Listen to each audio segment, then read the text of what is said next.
Ladies and gentlemen, welcome here to Park 6 Mile Bridge for what's going to be probably one of the better games of this year's championship, and it's going to be the intermediate championship semi-final between two teams who have known that in the 16, 17, 18 and 19 the intermediate finals have involved either Doora or Bardfield.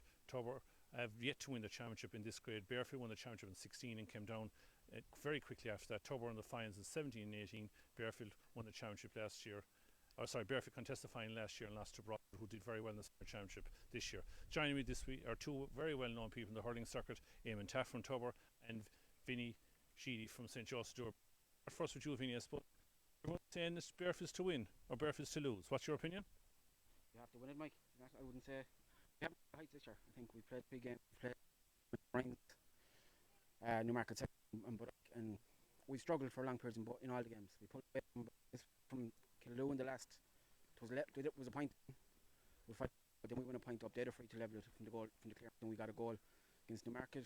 There was only 2 points in it after 4 minutes. We got a late goal again, and against last day we were 10 up, 5 minutes second half.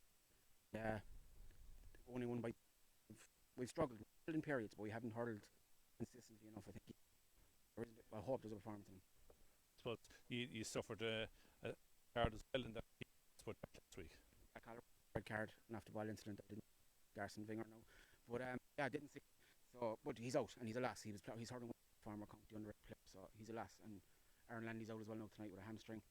Back, massive player. I think got the point last year in the semi-final against the final. The equaliser 10 extra time and huge loss. So any day you're missing a starter is not easy. But look, we hopefully be strong. There's a few lads coming in today that'll help you do the job. And Eamon, I suppose Doora don't have any injuries like that. You're starting the same team that's on the programme online. Yeah, I was talking to John Clancy earlier on. They're all available, they're all fit. So yeah, hopefully they'll go for us today. I suppose our first couple of games against Cratloe, I suppose, was maybe handy enough. We played well that day. Played very poorly in Kilnamona. Lucky to come out good, that day. And then played very well against 6 Mile Bridge, second team the last day. So look, if we can do what we did the last day, we should be there or thereabouts. I suppose last year I was up watching the two teams playing. I think it was a quarter final or preliminary final. Was it Bardfield edged it after extra time 5-21 to 4-20. So obviously, if not goals can be scored tonight, we'd be very happy. Where do you see Bardfield take on Doora? Well, I think Doora dropped back. Thing for them, but Conor Tiernan, Needles inside as well. Might be his big, like he has trouble, and then I think coming back from crucial didn't play last back well last year for a while, was to start that. But he's getting there. He's got a goal I think against Newmarket, and he got 2 or 3 points against Bardfield. He's just getting to the pitch of it. I think he could be a massive player for us if he's just getting to the pitch of it now, and hopefully a big performance out of him would be massive for us. Eamon, I suppose if you were Sean McMahon now, and you hear your clubmates getting excited, what would you, if you were Sean McMahon now, who are the 3 or 4 players you would say need to be watched on the Doora side if they're going to deliver a performance for Doora to win this game? I suppose the 2 old stalwarts that we have in the 2 corners, Blaine and Clive Early, have been. Look, they've done it for us year after year, and they're still doing it. And fair play to Clive, he's shoving on now too, and he's still mad for road. The 2 of them, if they're on song, they'll take any cornerbacks that's there. Look at Donald McMahon is another fella. He's got a bit of a run with the county team. If he can get going and get on ball, he's dangerous, and he can put away a team too. I suppose, Eamon, like you have been involved, Doora lost 2 intermediate finals in a row. It's hard to keep coming back, isn't it, after losing no more? We say Bardfield lost a final last year. I suppose I can ask the same question of Vinny in a second, but how do you keep coming back when you're there but you're not winners? Sure, look, it's the love of hurling. Sure, we'll all keep at it as long as we can, and look, it's great to be able to get to the county finals and to be able to get to your county semi-finals, not being put out of the championship early. So look, when you can keep coming to that pitch and keep playing in county semi-finals and finals and being there or thereabouts, and there has only been a puck of the ball between us, so you'll keep at it then. That's no problem. And these lads are mad for road today. I was talking to a couple of them during the week, and they're mad for this evening to come. What would you think now? Bardfield lost an agonisingly narrow final last year against a Bradford team. They have gone on and held their own and seen hurling. We discussed even features. How would how did Bardfield react to the defeat last year? I think it was initial a lot of disappointment. You know, we were 4 points up with 7 minutes to go and didn't score after that. But I think it's the influx of youth is with a very young team. I think last year, the start to the final, I think 10 under 21s. I think there's a couple of them gone to under 22. I think we have 9 under 22 players under 22 years of age starting this season. So I think that's the thing that's driving us on is the young lads. They're Bradford experience. Bradford had been thereabouts for 2 or 3 years, getting the finals. We're beaten by Fecal here in the classic quarter final the year before, and they just had a little bit of experience. But I think it's the young lads coming through that are driving us. You know, we have a very young team. Bar Paul Madden, I think, and Kevin Deline. We have a very young team. Most of them under 25, 26 years of age. So that's what you'd be hoping is the young lads driving it on are the key. You know. I suppose, Eamon, conditions here tonight, the sod is absolutely beautiful. There's a bit of sun. The breeze is sort of blowing, I don't know, it's across for us or sideways. Will it have any impact you see in the way 2 teams play? I don't think so. The pitch is absolutely. It's a credit to 6 Mile Bridge. The pitch, I walked across it there. It's absolutely beautiful. You know. So I don't think they'll have any excuse. The breeze, look, it's maybe crossing the fields, but I don't think that's going to make any difference. No. I suppose, Vinny, before we hand up to Leo and to John in the Crow's Nest, what would you see now if Bardfield to win this game? What are the 1 or 2 things they have to improve on from what they've been doing so far, if there's such a thing? Their consistency. They have to hurl for more than they're hurling 5 or 6 minutes in spurts, but they have to do that consistently today. They have to. If they drop concentration like they did against Budike or Newmarket second team here, Tubber put them away. You know, he mentioned the 2 earlies and Donald McMahon, who was flying for Clare before lockdown. If we give them the chances we give Budike and the other teams, we're in trouble. But I think there's a big performance coming, hopefully. So we'll see. I won't ask the 2 of you for a prediction of the game. I know you'd be both back in the other team. So listen, we'll talk again at half time. We hand you up there to the lads, Leo and to John, the Crow's Nest. Thanks to Vinny, and as I said, you're welcome here to O'Garney Park in 6 Mile Bridge for this first intermediate semi-final of 2020. And first of all, as I'm joined here in commentary by analysis with former bridge manager, a manager well known to the GA folk in Clare, men who have brought 3 championships out in 5 years to his beloved bridge, also involved with many underage teams, is John O'Mara. John, you're welcome. Thanks, Leo. And first of all, before we speak to John, we'll give the line out to both teams. And first of all, the St. Joseph's Doora Bardfield team. In goals is number 1 is Paul Madden, Peter Collins, Kevin Deline and Brian Kensty is the full back line. The half back line is made up of Dara O'Shea, Jack Hannon and Adam Mungovan. Gerald Cullen and David Conroy are in the middle of the field. Keane Barron, Cayman O'Connor and Tom Hannon make up the half forward line, with Conor Tierney, Alan O'Neill and Brian Gilfile making up the full forward line. And for the black and amber of Tubber, it's Ronan Taff in goals, Emmett Quinn, Patrick O'Connor and Joey Droney is the full back line. Mark Earley, Fergal O'Grady and James Howard is the half back line. John Fall, Ronan Monaghan in the middle of the field. Jonah Culligan, Donald McMahon and Lachlan O'Grady is the half forward line, with the Blaine Earley, Cathal Murray and Clive Earley the full forward line. John, look, listening to the boys there, you know, they were finding it hard to pick a winner between the 2 teams. 2 teams that have been thereabouts in intermediate. St. Joseph's lost in the final by a point last year. St. Tubber always thereabouts. These 2 teams met in the quarter final last year. As Michael alluded to, it was probably the match of the championship. Win takes the time and St. Joseph's prevailed. What are you expecting this evening, John? Leo, I think we're in for another cracker this evening. You know, Tubber had a great win over our second team the last day. You know, 5-14 to 12 points. I happened to see the match. Really impressed by Tubber. You know, they played lovely, open hurling. I suppose if we look at the key players from like Donald McMahon, Blaine and Clive Earley contributed 5-10 of that 5-14. You know, and I think there's. We'll say if you look at the performance they put in, like they put out a message to say, look, you know, we're really going after this championship. There was a great game between the 2 teams last year, and you know, Bardfield did a great win over Budike in the last round. It could go either way, I think. You know, there's a beautiful evening here in 6 Mile Bridge. Field is in super nick, so I think we're in for a cracker. Yeah, indeed, credit to 6 Mile Bridge, and as always their pitch in immaculate condition here. You know, lovely, perfect, strong breeze blowing across the field here in O'Garney Park in 6 Mile Bridge. John, do you think the wind would have any influence on the game? Not really, Leo. Look, it's blown across here, across from the stand to the opposite side. You know, and like at the end of the day, it'll be about what team wants it the most. You know.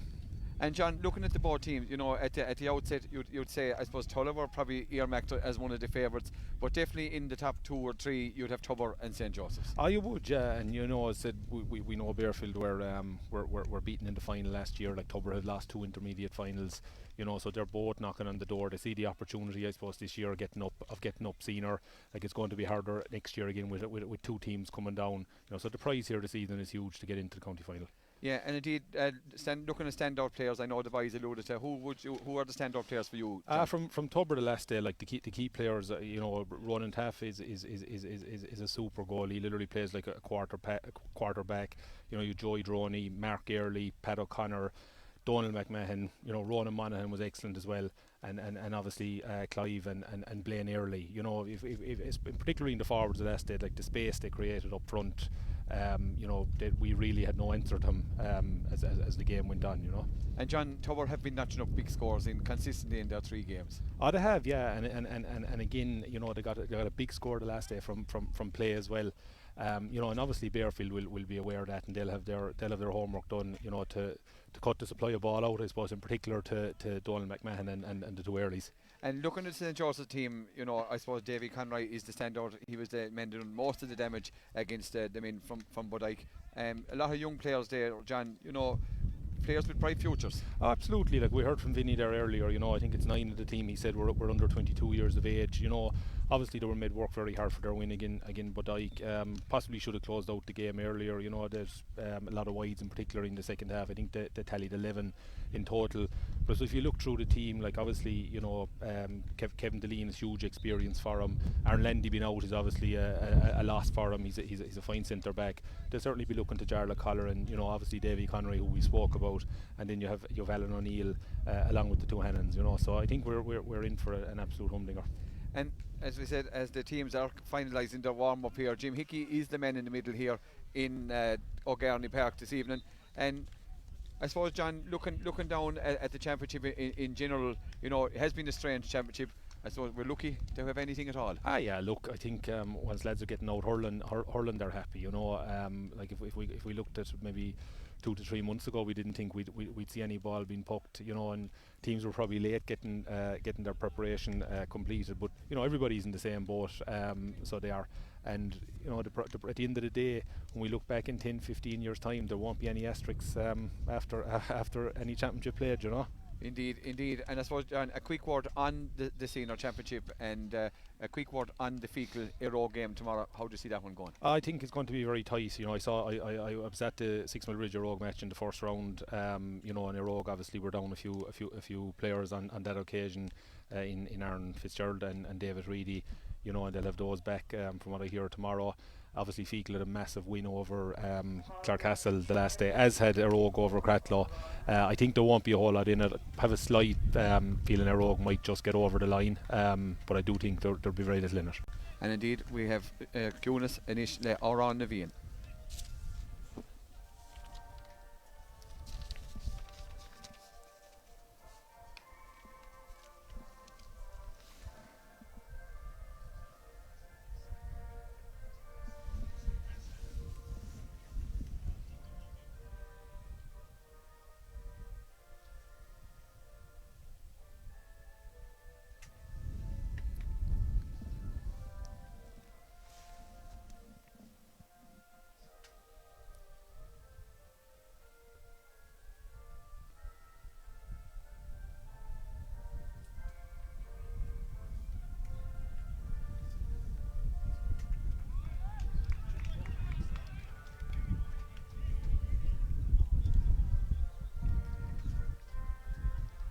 And John, a final word as the teams go into their pre-match huddle. I suppose there's nothing between the two teams. Who do you expect to come out on top, John?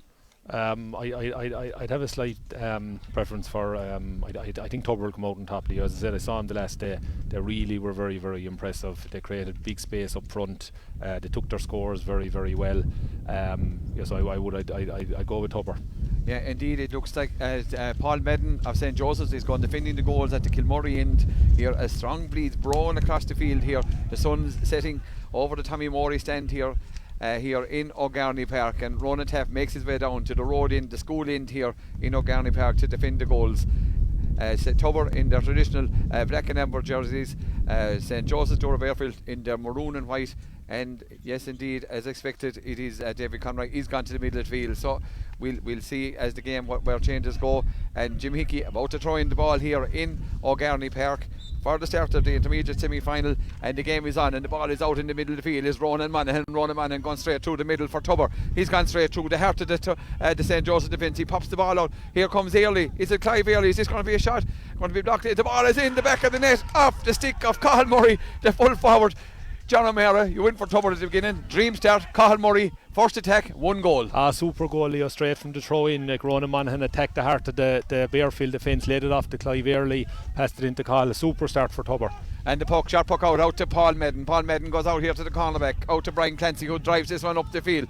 And the ball is broke down. He's going to come to Cayman O'Connor. Cayman O'Connor tries to win the ball, gets the ball back to Conroy. Conroy shooting from the middle of the field. A shot from Conroy. Gohoran dressing on. John O'Meara, the scores are coming thick and fast. 1 goal for Tubber, 1 point for St. Joseph's. In stuff at the minute, Leo. Great score there from Davy Conroy from middle of the field. And the puck him out on cool bar. Ronan Taff has had men in the goals here at the road in. He goes short out this one, looking out for the wing back. The wing back is Mark Ailey. Hits it out the wing, comes to the wing forward. The wing forward is Larkin O'Grady. O'Grady delivers the ball in towards Murray, the goal scorer. And here comes is in the full back, Deline. But the ball is there looking for is Clive Airlie, but the ball is recycled out. Out here comes the cornerback. The cornerback out to the wing back. The wing back is Adam Mungovan. The ball comes out to the middle of the field. And here comes Jarlath Collin. Collin strikes off his left. Up hits the ball into space, up to the right cornerback position here. We're in our comedy position here, over on the opposite side, away from the Tommy Morris end. The ball is with Tierney, the corner forward. Tierney, a shot from Conor Tierney. What a magnificent score off the stick of Conor Tierney. 1 goal for Tubber, 2 points. That's a great response from St. Joseph Doora Bardfield, John. Super response, Leo. Great score there from Cathal Tierney, wide out in the line here at the far side in 6 Mile Bridge. And the man who's gone down injured, looks like Cayman O'Connor picked up an injury there as he recycled that ball. So 1 goal to 2 points. Tremendous start here in O'Garney Park. And John, I suppose both teams will be glad of the breather in these early stages, but you can see from the teams the way they're setting up, John, Tubber coming out and leaving plenty of space in front of the full forward line. Absolutely, they're trying to create the same space they created in the quarter final. In particular, Donald McMahon dropping out to midfield good and early. Bardfield seem to be counteracting it by their centre forward also dropping out, and we're having a congested middle area here at present. Yeah, and indeed, and Cayman O'Connor is still receiving attention there from the physio for St. Joseph Doora Bardfield, and he will be a loss. He came into the game in place of Vernon Lendy, and I suppose, John, you spoke about the loss of Lendy in your pre-match analysis, and straight away you could see the loss that, as normally he'd close up that middle, there'd be no one getting through the middle with him. For sure, yeah. He's played centre back for Bardfield for the last number of years, and he certainly will be a huge loss to him this evening. And indeed, as play still held up here, as Cayman O'Connor looks as he's able to take up his position. Yeah, indeed, fit to take his position. Good for St. Joseph Doora Bardfield. We welcome all of yours here to Clare IHC here in O'Garney Park, 6 Mile Bridge. It's 1 goal for Tubber, 2 points for St. Joseph Doora Bardfield. Ronan Taff hits this ball out to wing, out to McMahon, who is a member of the Clare panel. McMahon catches off his right, shoots a shot. I tell you one thing, looks like it's going to be a repeat of 2019, and a 1 goal and 1 to 2 points. A quick puck out from Paul Medden. He hits it out to Adam Mungovan gets it back to Clancy. Here comes Clancy, the cornerback, coming out, being placed there by Clive Airlie. Gets the ball into the middle to Brian Gilfile. Gilfile is turned over by Blaine Airlie. Here comes Blaine Airlie, the small, diminutive little man, but I tell you, don't be fooled by that. As Gilfile, who's playing deep, comes out, wins that ball back, tries to get through the tackle, gets it back out to Colin, a high tackle there. Jim Hickey, let's play go on. The ball comes to O'Shea, or out to Adam Mungovan is robbed by Jonah Culligan, a man who's well used to playing the full, and a chop across there by the midfielder, Jarlath Collin. I tell you, John, space is at a premium here. Tackles going in tough and hard. It sure is, Leo, and I think that the work rate from the Tubber forwards there to turn that over was really, really good. Like, we're, in particular, Donald McMahon is having a big influence in the game at the minute. He's getting across both sides of the line. Got a super score there a second ago from a direct puck out from Ronan Taff. And indeed, there's an incident down here on the far side of the pitch at the road end here, and I think the referee's attention. They had their eye on the ball as well, so we're at the Jim calls out good officialdom here from Jim Hickey, getting all the wise words from all his officials here. At the same time, it's still Tubber, 1 goal and 1. St. Joseph's 2 points, and Jim doesn't seem to be looking for anyone in particular at the moment. We're waiting to see what he has the sun in the eyes of Jim Hickey, so He looks like he's looking for someone, but not sure who he's calling. Indeed, he's putting out one of the minters out of the field. John, I know the social distancing has been well observed here. He's looking for the second linesman, and the sun is in the eyes. It is hard to see. Jim consulting with all his team. I say, whoever is this, he's probably going to get away with it. Yeah, well, obviously, something happened at that end of the field, Leo, when the play was down the other end. They wasn't spotted by the umpires nor by either linesman. So I think we're back for the puck out. Yeah, we're back for the free. It's for a free here on the 25 metres out, and Blaine Early going to take this free. As we said, Tubber playing down to goal, towards the goals at the Kilmurray end, 25 yards out. The breeze blowing into his face. He directly puts it straight over the bar, puts Tubber back into a 3-point lead. Tubber 1 goal and 2. St. Joseph's 2 points. And Paul Medden with the puck out goes long with this one, reaches the half-hour line. Out here looking for Conor Tierney. The ball breaks down to Conroy, who's already got 1 point for St. Joseph's. He takes on the challenge of John Fall. Conroy shooting off his left, and there's a tail in that one, goes out to the left hand side and gone wide. I suppose maybe John Davy might have been better shooting from further out. The angle was getting narrower all the time. For sure, Leo, as he moved up the line, the angle was getting tighter. It's another wide for Bardfield. So it is. Yeah, and a puck out from Ronan Teff, hitting it low, looking out for the fair wing, looking for Ronan Monaghan. Monaghan goes up one hand and blocks it down, comes out to Culligan, and the ball is out on the far side of the field. It's here with Keane Barron for St. Joseph's. Barron is foul, or indeed it is Tom Hennon who's fouled on that occasion. And slowly but surely St. Joseph's is coming back into the game. They were blitzed with an earliest goal from the start by Cathal Murray, and now Tubber going, maybe there's very few men in the St. Joseph's half of the field. It's a free from Davy Conroy.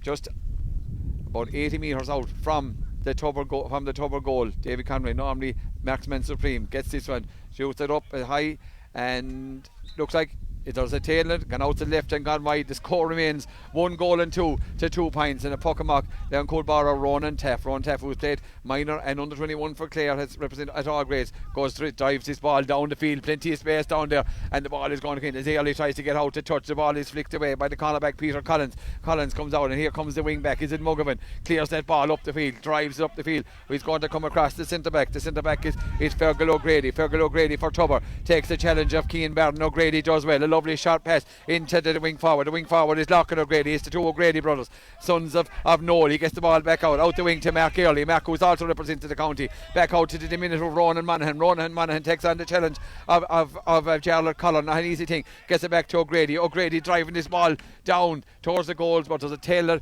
gone out to the left hand side and gone wide. Tubber 1 goal and 2. St. Joseph's 2 points in a puck and mock. Coldborough, Paul Medden. Paul taking his time on this occasion. John, whatever breeze is in it is probably maybe helping Tubber at this stage. Slightly, Leo, maybe. It's mainly coming across the field, but they might have a slight advantage from it. And the puck goes out from Medden, goes all the way down to the corner forward. The corner forward is Tierney. It's in there with Mark Early. Mark Early trying to get the ball out for Tubber. We're just 25 metres out from the goal. It's there with Joey Droney. Joey Droney trying to get the ball up for Tubber. Is in, and out comes the full back. It's Pat O'Connor. Pat O'Connor taking the challenge of David Conroy. Conroy blocks him down. Conroy does well on this occasion, trying to get away from the challenge of Jonah Culligan. Conroy shoots off his right hand side. A shot from David Conroy, and it's gone to the left hand side and gone wide. And that malaise, John, that Tubber or St. Joseph had the last day again, but been much the same case again today. Yeah, possibly, Leo. That's 2 wides down a row from Davy. And the ball out from Ronan Teff comes out to O'Grady. O'Grady drops it into the square. Cathal Murray trying to get it there. The ball out. Deline trying to get it up. Finding it hard to get up. That ball is very hot down on the square there. Gets the ball out. Gets it out to the wing back. The wing back is O'Shea. O'Shea clears a good ball up. He gets the ball out to Tom Hennon. And Tom Hennon, that's a great score. Great reply from St. Joseph's. Cool, composed play, John. Yeah, for sure, Leo worked the ball really well out of defence, and Tom Hennon had space when he got it in the middle of the field. 10 minutes gone here in the first half. Tubber 1 goal and 2. St. Joseph 3 points, and here comes Ronan Teff with the puck out. Putting the hurley up in the air. We're not sure what the signal is. It looks like it's gone down out towards McMahon. The ball goes out towards Early out the far corner, but the ball is blocked down by O'Shea. O'Shea, who came on, burst on the intermediate scene last year, had a great championship for Joseph, doing well here again today. Here he comes, it's Darragh O'Shea. Darragh O'Shea clears this ball into the middle, into O'Neill. We haven't seen much of O'Neill. Gets out in front of Pat O'Connor on this occasion, and a shot on the turn from Ellen O'Neill. And Pat, or John, St. Joseph's guilty of some bad wides. Yeah, Leo, they need to be taking the chances. They could prove huge, very costly as the game goes on. and the ball is plucked out from Ronan Teff. Ronan Teff gets the ball out to James Howard. James Howard coming up along in front of Tommy Morey's stand, gets it out to Culligan. Culligan isn't going to delay, drops this ball, looking for Early. Early tries to break the ball down, but it is the wing back is Mugovan, comes in for St. Joseph's. Mugovan, a strong man, breaking through the challenge, throws the ball up. Here he is, he's cutting in towards the middle of the field, trying to get away from Ronan Monaghan, and he caught the ball 3 times, but indeed, John, Tubber didn't give in. They kept the challenge there, and unfortunately for the wing back, or Adam Mugovan, a foul 3 times. For surely, we spoke earlier, I suppose, in a turnover that led to a free for Tubber in relation to the work rate of the Tubber forwards, and we saw it there again. They chased it all the way out from attack to turn it over. And a free, and is it Blaine Early coming out 70 metres out from the St. Joseph's goal, about 20 metres in from the Tommy Morey stand here, as hitting the ball down towards the Kilmurray, and the sun in the eyes of the St. Joseph's defence. So you would expect Blaine Early is a very accurate free taker, strikes this one, and a shot, and looks like is gone to the left and gone wide. The score remains Tubber 1 goal and 2, St. Joseph 3 points, and Paul Medden with a quick puck out goes it out over the head of Brian Clancy, but Darragh O'Shea comes in to repair the damage and gets the ball back to Deline, who's a notable dual player. St. Joseph were also in the intermediate football semi-final, drives this ball down towards Keane Byrne or Tom Hannon and Tom Hannon and O'Grady, that's a great challenge between the two of them. O'Grady does well, coming across the middle, clears the ball out of his left, gets the ball out, here comes in towards Cayman O'Connor, a shot off his left, and a good score from the stick of Cayman O'Connor. 1-2 to 5 points. O'Connor justifying his inclusion, John. Yeah, for sure, good score from Cayman O'Connor. Tubber won't be happy with they got the ball turned over in them, which led to the score for Cayman. Indeed, it was Keane Byrne, apologies in that one, and the puck and mark here. There, Ronan Teff, 1-2 to 4 points. We're gone, coming up on just 12 minutes gone in the first half, and he goes long, direct down with this one, down on top of Murray and Deline, and the ball breaks in, and here comes the wing back, playing centre back is Jack Hannon. The Hannon's good to see him back for St. Joseph this year. He drives this ball up in the corner for Tierney. Tierney has been quiet so far, been well marked by Joey Droney, and Lachlan O'Grady sweeps back, gets the ball out to Droney, who plays it football for Michael Cusick, switches the play across, looking for the wing forward. The wing forward is Lachlan O'Grady, and the ball comes into McMahon. Here comes Donald McMahon, a shot off his left from McMahon, and that's straight and through. 1 goal and 3 to 4 points. Good score from Donald McMahon, John. Great score from Donald McMahon, great crossfield ball, opened up the play, 2nd point for Donald. And the puck out here from Paul Madden goes long, but is blocked down by the cornerback. The cornerback is Emmett Quinn. Here comes Conroy. Conroy has a chance to run it to St. Joseph's, but the ball wouldn't come up for him. The ball is out with Keane Byrne. Byrne trying to win it for Joseph. Has the ball, but he's blocked down. He comes back out to Gilfile. Gilfile, who didn't play the last second bike, gets the ball back to Byrne. Byrne tries to take the challenge. A high challenge there by Lachlan O'Grady. The challenge is coming in here, and here comes McMahon. Picks that ball. McMahon, and a high challenge there from Cayman O'Connor. And I tell you, it didn't knock a flinch out of McMahon. McMahon, a strong man, John. For sure, Leo. Yeah, it was a very, very high tackle. I think we'll definitely see a card here for Cayman O'Connor. Yeah, indeed, he's incurring the wrath of the referee, Jim Hickey. We're gone just over nearly 13 and a half minutes gone here in the first half here in this first intermediate semi-final here from O'Garney Park, 6 Mile Bridge, and a free for Blaine Early. Blaine Early just inside his own 65, and indeed Cayman O'Connor has got the card to be off Jim Hickey, and there's a sub warming up. Indeed, it is Lachlan O'Grady. Seems to be fit to take his position, came out for a drink of water and now makes his way down along the line. Blaine Early, this is a tactic for Tubber. Tubber, if this gets a good, that's tremendous play from Tubber, and John, is a thing we're seeing more of a lad coming out, by the way, having a drop of water, and goes down along the line. Go hard and dress.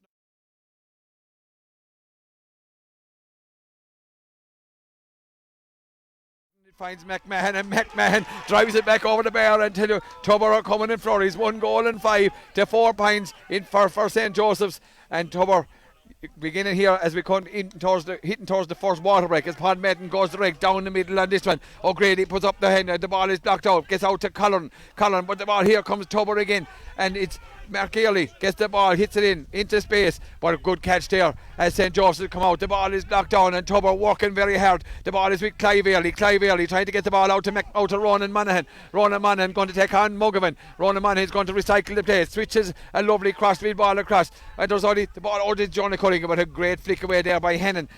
Jack Hannon gets the ball away. Here comes St. Joseph's out to Darragh O'Shea, back to Hannon. Hannon gets away from the challenge to Cathal Murray and sweeps this ball, looking for big man O'Neill. O'Neill and Pat O'Connor. O'Connor blocks his ball out, and the ball out. Here come Tubber again, and this is Mark Early gets the ball back. Here's John Fall back to Early. Tubber playing around with it here in the wrong half back line, and then direct ball down on top of Early. Murray trying to get there, and Early, the smallest man, causes trouble for 3 St. Joseph fellas, and the ball breaks out.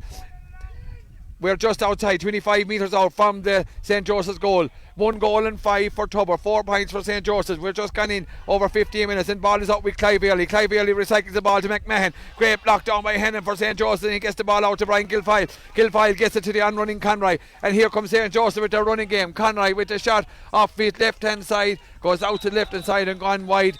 And there we have the first water break, John, and I suppose time for us to catch our breath here. Your thoughts at the end of the first quarter, John? Look, it was intense stuff, Leo. First quarter, some super hurling from both sides. You know, Tubber had a great start to the game with that goal from Cathal Murray.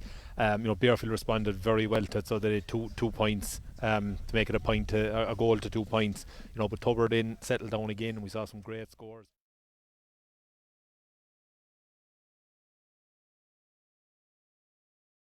You know, Davy Conroy had a couple of wides. You know, hopefully from Bardfield's perspective, they won't be too costly.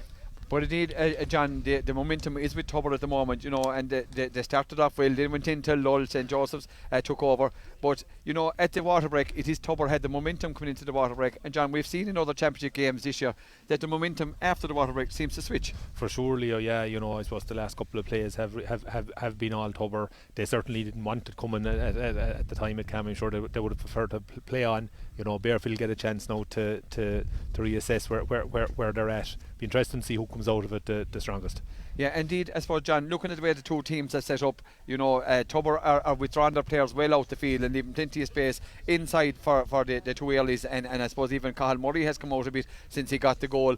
Bardfield, there is a very congested midfield there. There is, yeah, and like both teams are dropping players out. They're trying to work the ball to the middle area, and then they're trying to pick the pass for the inside forwards. You know, there does seem to be more space down in front of the Tubber full forward line. Obviously, Bardfield have the option of going route one into Alan O'Neill. You know, it's not really something Tubber have, considering, you know, it is the two earlies they have inside.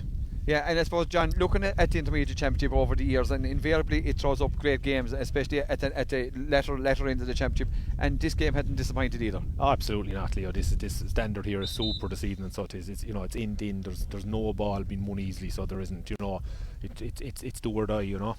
Yeah, and indeed, as St. Joseph's make their way back out onto the field play for the start of this new term, the second quarter that we've started to terms we've come to get used to here in the GA, and here come Tubber back out. So we're going to restart the game with a Puckamackley, Ronan Taff. It's 1 goal and 5 for Tubber, 4 points for St. Joseph's. No changes accruing as of yet. Would you expect the tactic to be much the same, John, for the second quarter? I would, Leo. Yeah, you know, it's all for Tubber in particular. It's all about the space up front that they're trying to create. Like, Bardfield will have to start tightening up on Donald McMahon in particular. And indeed, here we are with Ronan Taff going to restart the second quarter, and he gets the nod from Jim Hickey as he puts up the signal. Where is he going to go with this one? And the Tubber forwards beginning to make the run. Looks like he's gone hitting over to the far side, looking for Jonah Culligan, but the ball is well brought down by Gerald Collin to David Conroy delivering this ball in towards the square, looking for O'Neill and Pat O'Connor, and again the ball has trickled out to the left and gone wide.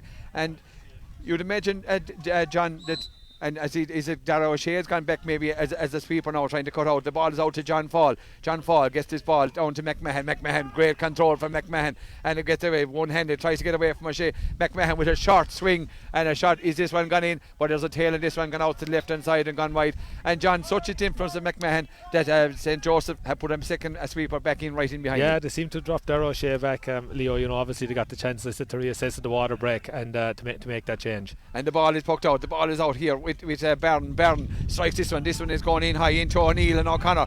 O'Neill puts up that right hand, and the ball is at Joey Droney coming up. But here comes Pat O'Connor, and Pat O'Connor gets that ball out to Mark Early. Tubber building from the back. The ball comes out to Larkin O'Grady. O'Grady strikes this ball across. Great cut out there by O'Shea or Tom Hennon. Tom Hennon drives that ball up up into the corner, and here comes Tierney. We haven't seen much of Tierney. Tierney trying to get away from Joey Droney. He's coming back out the field, hits that ball across the field, and looking for Keane Barton on the far side of the field. Barton puts up the hand, but the ball, there's strong challenges going in there as Fergal O'Grady tries to get it, but here comes out to the middle of the field. The ball is out to Cayman O'Connor. O'Connor gets away. And a kind of I think maybe an innocuous challenge there by was it Larkin O'Grady, or was it the wing? It is the wing back indeed, James Howard, and a free in for St. Joseph's. And John, I suppose St. Joseph maybe have started maybe the brighter here at the start of the second quarter. They have, Leo, yeah, they sure have. They started taking the game to Tubber a lot more, possibly luckily enough to get that free. I think Cayman O'Connor. Cayman O'Connor, wasn't it, the one to free? Yeah. And it's a free for Davy Conroy, 40 metres out here from the Tubber goals, directly about 25-30 metres in from the Tommy Morris end, and Conroy drills it and it goes over the bar. It's 1 goal and 5 now to 5 points. We're back to 3 points differential, and Ronan Teff with the quick, trying to hit the quick puck out there for Tubber, and he hits it down towards Murray. The ball is broken down. Out comes to O'Shea beginning to have an influence for St. Joseph's. Gone back, drives his ball up to Conroy. Conroy tries to get away from Ronan Monaghan, switches his ball in towards O'Neill. O'Neill puts up the hand and be blocked away by Pat O'Connor. Joey Droney gets the ball away from Conor Tierney. Joey Droney low to the ground, doing very well. I don't think there was any intention on the Conor Ford's part there, John. No, Leo, there wasn't. You know, the hurley was high. It caught Joey Droney as he was coming out. I don't think there was any intention. I think we're seeing a good few balls being hit in route 1 2 between Alan O'Neill and Pat O'Connor, and certainly in the last 3 that went in, Pat O'Connor's coming out the better of the duel. Yeah, and indeed is Pat O'Connor, I suppose. Other years maybe a lot of people in Tubber maybe didn't feel with injuries that he wasn't giving his best, but back to his very best this year and giving a commanding performance, leading from the number 3 position, and a yellow card there for Conor Tierney. So Conor Tierney, there's 2 that St. Joseph forwards on yellow cards, and they're going to have to tread warily now as Joey Droney. Joey is a busy cornerback. He doesn't make life easy for anybody. A very good footballer to boot as well. And I see Brian Gilfile is named at wing, playing at wing forward, but he's gone back around his own half back line as well, John. So plenty of bodies back for St. Joseph's, and really, the threat of McMahon significant. Yeah, Joseph definitely retreated more, Leo, since the water break. Obviously, they want to try and cut off the supply to Donald, who's having a massive influence in the game. And Ronan Taff with that free hits this ball across the field, and the ball is well blocked out. Here comes St. Joseph, but the ball comes to Airlie, out into Clive Airlie. Clive Airlie turns a shot, his half blocked down. The ball is going to come towards the wing back. The wing back is Adam Mugovan is being held there by Cathal Murray, trying to get away. He's fouled by Cathal Murray, and St. Joseph's with a free for Paul Madden, 30 metres out from their own goal. It's 1 goal and 5 to 5 points. We've gone 3.5 minutes here in the second quarter. Here in O'Garney Park, we said 1 goal and 5, 3 points in the difference, and a free for Paul Madden. Paul Madden in this one goes up towards the line here, looking for, it's going to be blocked down by Mark Early. Mark Early puts up the hand, tries to get it, but in comes the cavalry for St. Joseph, but it's Joey Droney, the very busy Joey, gets that ball out. He's blocked down, comes out to O'Neill. O'Neill recycles it to Ryan Gilfile. Gilfile shoots off his right hand side, that's goes straight over the bar. 1 goal and 5 to 6 points, and maybe Alan O'Neill could have been maybe guilty of a free there, John. He dropped the hurley, but he got away with it. Yeah, I think he got lucky. He definitely dropped it and swapped hands to hand pass it. And a quick puck out from Ronan Taft came out to Mark Early to John Fall, and been pulled back for Jim Hickey. It's 1 goal and 5 for Tubber, 6 points. He goes short, same routine again, out to Mark Early, who's always available. A good hurler, this lad Early gets the ball across the field looking for Early. He's blocked in by the cornerbacks. The cornerback is Collins, and the ball comes out as St. Joseph switched the ball across towards Adam Mugovan. Mugovan gets away from the challenge of Larkin O'Grady. Here comes Mugovan. He gets the ball out to Darragh O'Shea. O'Shea with a low ball down the corner looking for Tierney. Tierney gets out in front of Joey Droney. Here comes Tierney cutting in on this one, gets away from Droney, and a shot from Tierney, and once again the malaise of the St. Joseph's forwards that they carried over from the last day. That ball tripped out to the left and gone wide, and the score remains Tubber 1 goal and 5, St. Joseph's 6 points. Ronan Taff goes short again, looking for John Fall. Fall puts up the hand. Here he comes in the middle of the field, recycles that ball out to Monaghan, the very busy Ronan Monaghan, being stood up there by O'Shea, gets the ball down the corner, looking, and this ball has gone down, and it trickles out over the sideline with the field. A couple of tired bodies there weren't too inclined to go for it on that occasion, and Clive Airlie and the cornerback was Peter Collins. John, your thoughts? Yeah, look, Bardfield have definitely upped the ante, Leo, since the water break. They'll definitely be the happier the two teams. And the line ball going to be taken by Jack Hennon. Jack Hennon from Doora Bardfield. He's a twin brother. He's up in the attack. Their father, Declan, proud Clonlara man. And here comes Hennon as he cuts this ball. Great cut up along the wing, up towards, and it's blocked down out in the middle of the field. Comes out to McMahon. McMahon tries to get away from Mungovan, but it's Conroy. And here comes Conroy for St. Joseph Doora Bardfield, coming through the middle. A pop shot from David Conroy, and that's a tremendous score from Conroy, who now has the radar up and running. 1 goal and 5 to 7 points. Good play by St. Joseph, John. Very good play by St. Joseph's, Leo. That's 3 unanswered now. And here a puck out here coming from Ronan Taff. As John said, the momentum with Joseph definitely in the second quarter. Here comes Ronan, waiting for the forwards to make the run. They're spread out all over across the field, and he looks like he's gone straight down the middle with this one, down on top of Clive Ailey and Murray, and is the ball going to break down? And indeed, clearly Ailey was inside. He a shot, a goal for St. Joseph, or for Tubber. A very simple goal. Clive Ailey, there was no way at the small man.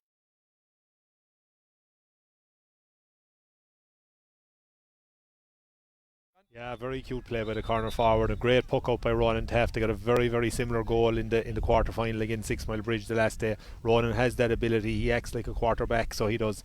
A massive striker of the ball. And indeed, John, there was only going to be one answer when Young Ailey went in. Young Ailey, one of the veterans on the Tubber team, as he went in, and he gave Paul Madden no chance. 2 goals and 5 to 7 points. And injury there to it looked like the full forward Carl Murray, but Murray won't mind. He broke that ball lovely and through with the two St. Joseph defenders for Ailey to run off on and put it away with a plum. And John, who says the long game doesn't work at times? Absolutely, Leon. I think even, Clive showed all his experience there, shortened the hurley really short, kept the ball to the ground when he was striking it. It was only going to be one result once he picked it after a breaking through.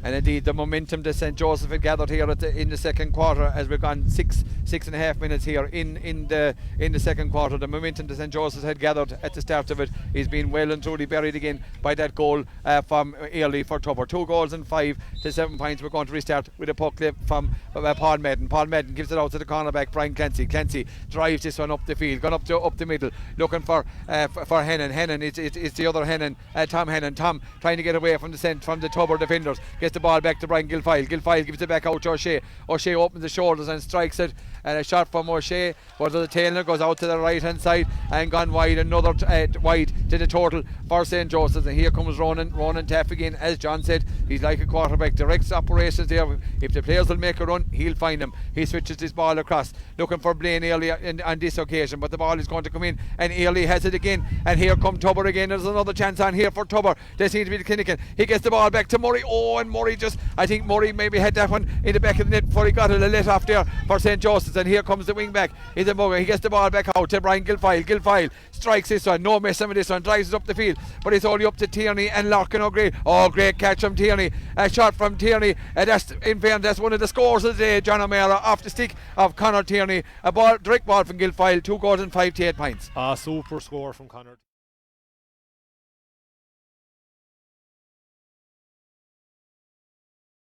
By Taff out to Mark Ailey, and Mark Ailey getting away from Adam Muggavan. Here comes Mark Ailey. He's the wing back. He maybe hits the ball in for Ailey, and Tubber maybe guilty of overplaying it. The ball is 30 metres out here. He gets the ball out to Gilfile. Gilfile, who's always been available, turns off his right and delivers this ball. Good direct ball from Brian Gilfile. Hits the ball across the field looking for Cian Barron. Barron puts up his hand and he has it. Here comes Barron for St. Joseph's. He's coming through on the 21 metre line. The ball comes out. Droney done very well, and he needed to win that one. He recycles the ball out to O'Grady. Here comes O'Grady. That's Larkin O'Grady. He drives this ball down. Paul Madden, the goalie, is out. Good safe goalkeeping. Had to come out as Clive Ailey was lightering with intent inside on the edge of the 21. The ball is down the middle of the field. Get the ball back out. Out it comes to Cayman O'Connor. O'Connor with a lovely pass off to Conroy. Conroy being marked now by Ronan Monaghan. The ball comes out to the wing forward. It's Hennon, and that is Tom Hennon. Gets the ball back out to Gilfile. Gilfile now beginning to have an influence. Shows his football skills as he hits the ball back to Jack Hennon. St. Joseph going backwards though, but he gets the ball out the wing. Out to Darragh O'Shea, who's moved up from the wing back position. Now out in the right half forward position. O'Shea shoots off his right hand side, but unfortunately he's gone to the right hand side and gone wide. And John, for all their play of hitting the ball back across the field, maybe a direct ball maybe the better option, but get control play as Jim Hickey gives the signal there for 3 minutes of extra time. John, your thoughts at this stage? Possibly, yeah. We've seen the direct play working, Leo, at the other end. Tubber are making Bardfield work really hard before they get the shot off. So they are. And the ball is poked out for Ronan Taff, out to James Howard. He gives it back to the centre back O'Grady. That's Fergal O'Grady, gets this ball down towards his brother. Is Lockin has the ball. He's trying to get away from Adam Mungavan, and he's pulled by Adam Mungan. A free in for Tubber, and Delight there on the bench for Tubber. It's 2 goals and 5s for Tubber. 8 points for St. Joseph's. We're just gone 10 minutes here. 11 minutes here, in the second quarter, and a free for Tubber, and out comes Blaine Early for Tubber to take this one. 50 metres out from the St. Joseph's goal. The breeze blown into his face, and here comes Blaine Early. He's been hitting these frees well all day. Can he put Tubber back into a 4-point lead here in O'Garney Park as we come into the dying moments here of the second quarter? Indeed, he strikes it straight and through. Gaharan Dresnan is Tubber 2 goals and 6. St. Joseph's 8 points, and Paul Medden with a quick puck out for St. Joseph's. They're not waiting around here this evening. Gets the ball, and the ball comes down out to O'Shea. O'Shea loses it out to the centre back. The centre back clears that ball down. Fergal O'Grady looking for Early.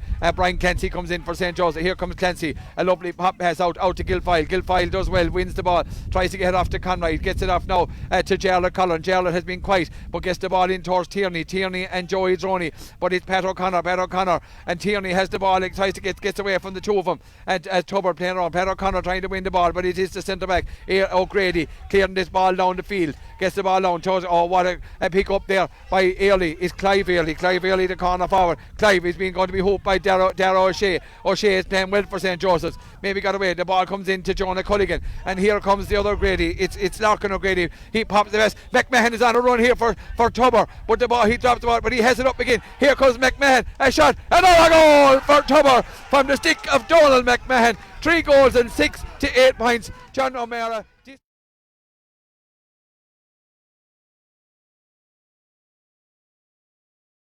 He had a man between himself and the goal. He just had one thing in his mind, so he had.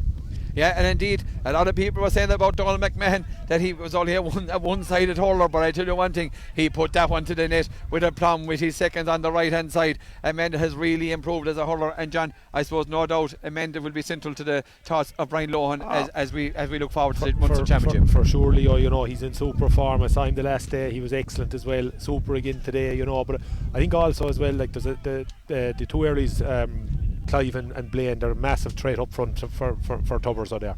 And indeed, John, even looking at the defence here, they've been spread eagled all over the place, and space, plenty of space there for the Tubber forwards, and they're making the most of it. They sure are, and they're making great use as well of the long ball over the Bardfield half back line, and it's certainly paying dividends for them in the first half. Yeah, indeed, Tubber mixing up the game well, and John, you said at the outset that Tubber are a team that can get goals. They got 5 against 6 Mile Bridge in the last round, and we're coming up here to half time, and they've 3 already got today, and anytime that ball goes around there, around the square, around the 21, they look like they're looking for green flags, John. They are. It's the first thing definitely on Donald McMahon and Clive and Blaine's mind once they get possession. Yeah, so 3 goals and 6, that's 15 to 8 points, and a puck for Paul Medden, and St. Joseph's a small bit shell-shocked by that one. What's going to be their reply as Paul Medden drives this one out the field, drives it straight down the middle, looking for Tierney, for Cayman O'Connor and Keane Byrne, and the ball comes out to Alan O'Neill, and a chop there by the centre-back Fergal O'Grady on O'Connor. So a free in for St. Joseph's as we come into the dying moments here of the first half here at first intermediate semi-final of 2020 here live on Clare GATV, and there's going to be a chance for David Conroy to narrow the scoreline as we come up to half time. It was 3 goals and 6, 15 to 8 points. That's a good lead for Tubber. So David Conroy, he has got some good scores from play and from frees for St. Joseph's, and if ever they need one, they need one now as he drills this one. Gaharan Dresnan, that's 3 goals and 6 to 9, 3 goals and 6. It's going to drop into Ronan Taff, the safe hands of Ronan Taff, and he recycles that ball out to Mark Early, the ever available Mark Early for Tubber, and he's challenged there by Brian Gilfile. Gets the ball into John Fall. John Fall is not going to mess around with it, that's for sure. He hits the ball into Clive Early, the corner, yes, it's Blaine Early is number 13, and he's fouled by Brian Clancy, and indeed John, it seems that these Airlies are getting better with age. For sure, Leo, you know, we saw a great crossfield ball there from Mark. You know, they're really utilising the space that they're creating up front and keeping the ball, and particularly in front of Blaine and Clive. And indeed, Iarla Tanyan, the former Galway hurler, who is the coach at Tubber, you know, must be very, very happy with his charges as we come to half time. 3 goals and 7 for Tubber, 9 points for St. Joseph's. We're just coming into the last moments here of the first half here in O'Garney Park. And is this going to be the last action we have in the first half? This free from Blaine Airlie. You know, whatever about trying to manage one Airlie in the forward, trying to manage 2. And indeed, that's straight and through from, and that is half time. It's Tubber, 3 goals and 8. St. Joseph's 9 points. John O'Mara, your thoughts at half time? To be fair, look, we had a very strong finish there from Tubber, Leo, but I suppose to be fair, you know, they're worth their lead. I think they've been the better team. You know, they've taken the game. Their work rate has been massive, particularly in the forwards. You know, they've let no ball out easy. They've taken their chances, in particular the goal opportunities when they've appeared. You know, so they're worth their lead, I think. And indeed, John, you know, goals win matches, and they got a tonic start with the goal from Cathal Murray at the very first attack, and indeed in the second last attack before McMahon broke through and got the goal. And look at, we don't like.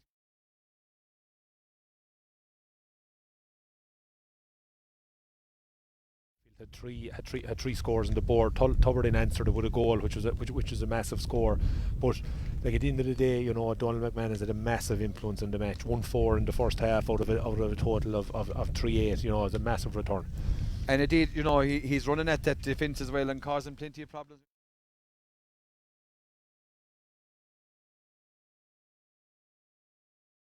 Ball goes in there, you know, there's danger in the Bardfield backs. Yeah, indeed, John, thanks for that. And here at half time is Tubber 3-8, St. Joseph's 9 points. We go down to the sideline with Michael O'Connor, who has Eamon Taff and Vinny Sheedy with him. And thank you very much there to Leo there. And I suppose I don't think there's any debate about who's winning this match at half time, Eamon. Yeah, look at Tubber started great. I suppose look at they had to start great. The couple of games that they didn't, they were struggling all through it. They took him on from the very start, run him on and took that first ball, took on 3 or 4 fellas into Clive and Cathal Murray, great finish, you know. I think St. Joseph's, they're playing an extra man back there, but he seems to be a little bit lost at the minute. Got a couple of balls, but then that's leaving now or to be able to take a sharp puck out, and we're placing fellas inside. So we've a couple of great scores great scores. I suppose, Vinny, I know the spare man's there, but definitely whenever Ronan Taft lets off a bomb, Bardfield are in trouble. The space between our half back line and full back line is huge, and I cannot see where the spare man is, being honest. We're playing Allen and Conor Tierney inside, but I don't know where the spare man is, being honest. I can't see where he's doing, where all he's fulfilling. Like as Eamon said, they got a dream start from the goal, but in fairness, we battled back. We got it back to a point. We've 9 wide shot, but then 5 minutes before half time, didn't let in another. Donald McMahon got a great goal. I think it was a Clive Blaine got the one before that. We're just porous at the back, and I think it's time to go orthodox now and see can we get more inside, because this isn't working so far. I suppose, again, as someone said to me before, a half-time score is the most useless statistic in sport, because how many times have you been involved with teams that you've been 7 or 8 points down or up and you've ended up winning the game? So I suppose, Eamon, what do Tubber need to do now? The breeze is more of crossfield than anything else. Yeah, look at I suppose look at the breeze probably at the end of the day won't make much of a difference, but look at half-time score. I've played in games and we up 14 and 15 points and maybe come back and draw it, you know, so they have to keep at it, you know, that the next score after half-time will be very important for both teams, I suppose. For St. Joseph's if they want to get back into it, for Tubber if they want to go on and reach the county final, you know. I suppose, yeah, Vinny, it's not like Bardfield or St. Joseph's have not had the ball. They've had plenty of ball. You've mentioned their 9 wides, and some of them have been sort of harmless wides.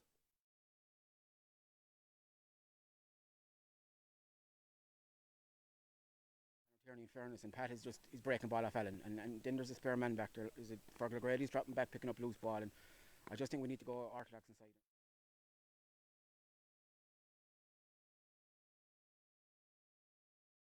We need goals. They got goals last year. We're going to need goals, and I don't think we're going to get goals with the 2 inside. So I think we just have to go orthodox. Half backline's going to have to sit deeper and just hope we can get it up fast and see what happens. But it needs a big improvement.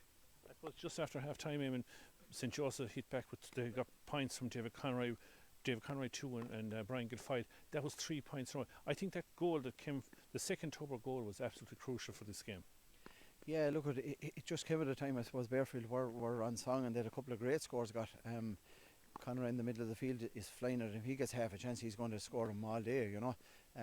We probably need to pick him up a little bit closer. He's getting a little bit of room, and he will score him at his ease every time, you know. So that goal just settled us again and got us going, and I suppose that last free then, rather than scoring above, it gave us a settling point going into half time, you know. I suppose you said there the 2 men inside, Bardfield haven't really threatened. Yeah, look, Donald has been a big player for us for the last couple of years, you know, and when Donald turns up, it's amazing what he can do with it, you know. Even that goal he took, he was on the ground, he was up like a flash, and he's a big strong man, you know, and he put it away, you know. Now the thing with Donald, I suppose we need him to turn up for the second half now as well, and he's well capable of doing it. I think he has 1-4 got, which is serious return from centre forward, so hopefully he can come out, and if he keeps working, the scores will come from, you know. I suppose you're looking at David Conor. Is there anyone else you could say needs to probably come up a notch now to deliver as you say, the golden goals? Well, I think before the game I mentioned Tom Hannon, and he's got a point, but he hasn't done enough. Not that he's done enough, but just not getting to enough. Keane Barron as well, 2 wing forwards are 2 big strong lads that can take men on. I think they're going to have to win it and take them on. We're going to need goals, and simple as that. And maybe a couple of lads off the bench, maybe Owen Tyne or someone off the bench with a bit of pace can do that as well. But I think we need to go orthodox from now on. I suppose another matter, a more social matter, I suppose one of the Tubber team has a big day out tomorrow down in Castledaly, and also in later on in Tubber for Declan Ryan. He's getting married tomorrow. Yeah, the best wishes to Declan and Michelle. I suppose, look, they've gone through a tough couple of months, you know. They were very close the last time before the lockdown. They were within a day or two of it, you know. So look, the best of luck to them tomorrow as well, and sure we'll be there for them as well. I suppose final word for you, Vinny, you probably won't call to the reception tomorrow night. At the moment, no. We talked again, back to the lads in the Crow's Nest, we talked to you full time. Vinny, and thanks to Eamon, and we concur with Michael O'Connor and the boys, and wish Declan Ryan and Michelle the very best luck in their nuptials tomorrow. And at this stage, hopefully all will go ahead to get the definite go ahead at this stage. And here at half time here, as we take our return to play here, is Tubber 3 goals and 8, St Joseph's 9 points. And there's a change on the St. Joseph team at the start of the second half. It looks like Mossy Hare is on, and Peter Collins has gone off for St. Joseph. John, what do you expect here from the start of the second half? Do you expect a change in tactics? Well, I think, you know, we heard there from Vinny, you know, Bardfield are going to have to change it up a little bit, Leo, and go back more orthodox. And indeed, they're gone straight away with a 3-man full forward, and indeed, Darragh O'Shea has really started the comeback for St. Joseph Doora Bardfield. 3 goals and 8 to 10 points. A replica of the score in the first half that Cathal Murray got, except for the goal. Except this is the point. O'Shea went straight down the middle and put the ball over the bar. It's 3 goals and 8 for Tubber. 10 points for St. Joseph, and the puck out to Ronan Tapp. Gives it out to McMahon. McMahon blocks it away one hand, and it goes down to Keane Barron and John Fall. We're right in the middle of the field here as the bodies come in, and in come the posse, and Jim Hickey going to be well advised to get in there and throw in that ball. Donal McMahon blocked that ball back with one hand, and I see there's a bit of intent of St. Joseph, whatever Sean McMahon has said to him at half time to the up dent. He's going to ball, going to throw it in between Ronan Monaghan and Tom Hennon, 2 of the prestigious underage talents in the county, and the ball comes back. Here comes O'Connor trying to use his football skill, gets it away, but it only comes to John Fall. John Fall gives it to Mark Ailey, and he doesn't delay around with it. Gets the ball down towards Ailey, gets away from the cornerback. Here comes Ailey away from Hare. It's Blaine Ailey going to turn in and doing a shot from Blaine Ailey. Gahar and Dressnawn. I tell you one thing, he started the second half like he finished the first. 3 goals and 9 to 10 points. Blaine Ailey, John, he's been a top class forward for a very, very long time. He has, Leo, yeah. It was actually Clive, I think, that got that score. Sorry, Clive. Great score from Clive, so it was. They're like the Cray lads, there's 2 of them, with one cause the 2 of them are going to cause damage, and Joey throwing a lovely flick pass out there, out to the wing back. The wing back is Howard. Howard gives it out to Jonah Culligan, a man who's well known for his football prowess as well, to John Fall. And John Fall, the one thing about John Fall is he's not going to mess around when he get it, he's going to be direct. And the ball comes back to Mungovan. Here comes Adam Mungovan for St. Joseph, going across his own half back line, switches the ball out to David Conroy in the middle field. St. Joseph's now playing down towards the goals at the Kilmore end, and he drops this ball into O'Neill it out in front of Pat O'Connor, and the ball gets away from the 2 of them, and here comes Joey Droney, goes to ground, being pushed maybe there, but the ball comes out to O'Neill that fly, and it goes out to the left hand side. A snapshot there from Ellen O'Neill, but indeed I think John, the Tubber defence well in control. Yeah, Leo, I think there might have been half a goal chance there for Ellen. I think it was Joy Droney had possession, let it drop. You know, Ellen pulled first time, went wide let off for Tubber. And the score remains Tubber 3 goals and 9, St. Joseph 10 points. We've gone 3 minutes here in the second half, and Ronan Taft just drills this puck out up along the wing, and here comes Darragh O'Shea for St. Joseph's, arguably the Joseph's best player here as he goes back towards, and now he takes, unfortunately he goes out over the sideline. But indeed for St. Joseph's, John, O'Shea shown up well at wing back. Yeah, for sure, Leo, but again I think there we see that work rate we spoke about in the first half from the Tubber forwards. He wasn't getting a yard to get that ball off. Yeah, and indeed they say your defence should start with your first man, and that's definitely the case for Tubber. That seems to be the mantra, as it is Clive Early going over to take this sideline ball. What's he going to do with this one? Is he going to go direct and hit in towards the Cathal Murray inside the edge of the square?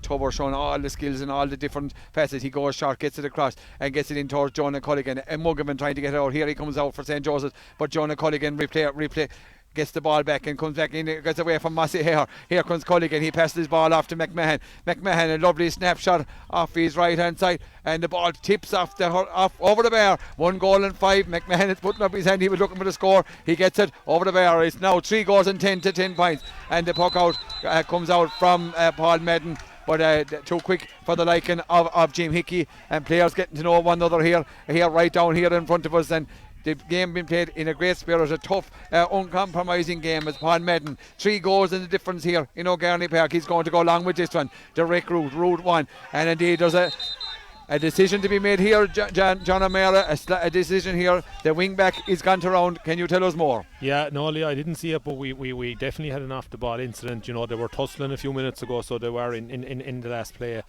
We see Jim Hickey now consulting with Rory McGann. I think Rory possibly saw something. And indeed he is called over the wing forward, and the wing forward is Keane Barron, and it looks like Jim Hickey is, what's he going to do to Keane Barron? They were getting on to know one another quite well, and indeed what's he getting? Indeed it looks like he's finding it hard to get it out. That red one doesn't come out too often. Is he pulling out the red one, John? Indeed, the red one. There it is. Another blow to this challenge of St. Joseph's. They're already down by 10 to 10 points. It was innocuous enough. Both players were getting to know one another, John. We didn't see it here, and obviously there must have been Rory McGann was closer to the action than we were. And something must have happened. For sure, yeah. Rory was in a very good position. Obviously he was struck off the ball. And Jim had to make the call then. Yeah, and indeed the score 3 goals and 10 to 10 points, and indeed Jim coming back out to the linesman Rory McGann, maybe just to. Indeed, as Keane Barden dejectedly makes his way around the back of the goals. Yeah, and it's going to be a puck out from Paul Madden. Going back to restart the play with the puck out from Paul Madden. So what are St. Joseph's going to do now, John? 9 points down, men down. Is it throw caution to the wind? Yeah, it's going to be a big challenge now for him, Leo. 9 points is a big gap. And it's going to be a big couple of minutes. And the ball pucked out by Madden out to Massey Hare, out to Darragh O'Shea, and O'Shea tries to put the ball down towards the wing forward. The wing forward is Tom Hennon, but O'Grady sweeping back. He'll probably go back and play the sweeper. He directs his ball up in towards the corner, and the corner goes back between Blaine Early and Brian Clancy. Clancy, in fairness, him has done well at corner back, but flicked away. And again, John, to follow on your point, the Tubber forwards, that's where their first point of defence. Yeah, for sure. When it goes in there, the one sole objective is to keep it up at that end of the field, keep the pressure off their backs. It's certainly paying dividends for them so far. Yeah, and a line ball 30 metres out from the Tubber goal, and Tubber will be quite happy to see St. Joseph back as the ball comes out towards Blaine Early. Blaine Early takes a heavy challenge there, hits that ball crossfield, looking for the brother, looking for Clive Early. I tell you, these Early brothers, and the ball between Massey Hare and Clive Early, and Early has turned him again. Here comes Clive Early. Is he going to shot for another goal? Another goal for Tubber. And indeed, John, this is a tremendous performance from the Tubber. 4 goals and 10 to 10 points. John, you said us in the first half they've done the same against Kingsbridge. If anything, John, they've upped ante another notch again today. They have. They have no way of taking the foot off the pedal at all since half time.